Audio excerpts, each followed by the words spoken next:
From his virtues is that he was awwalu rajulin salla sayfahu lillah, the first man in the history of Islam to draw his blood, to draw his sword. Upon occasion, the rumor spread in Makkah that the mushrikeen had killed the Prophet sallallahu alaihi wasallam, and Zubayr radiallahu anhu, who was just a child at that time, he drew his sword and he went into the streets of Makkah. And one of the first people he bumped into was the Prophet sallallahu alaihi wasallam. And the Prophet sallallahu alaihi wasallam said, Zubayr, where are you going?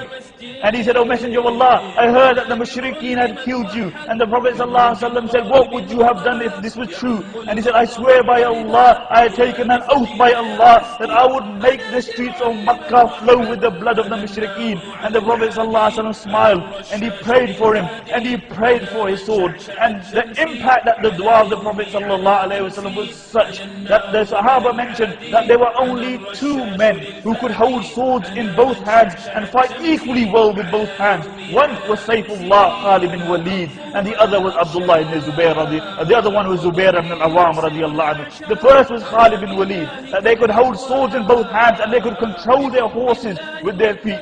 And then came the battle of Badr, and how Zubayr ibn al-Awam radiallahu anhu showed his skills. The entire cavalry on the Muslims on the battle of Badr were two men, Miqdad and Zubayr ibn al-Awam. Only two men. And the narrations mention that Zubayr ibn al-Awam, he was striking the mushrikeen left and right, left and right.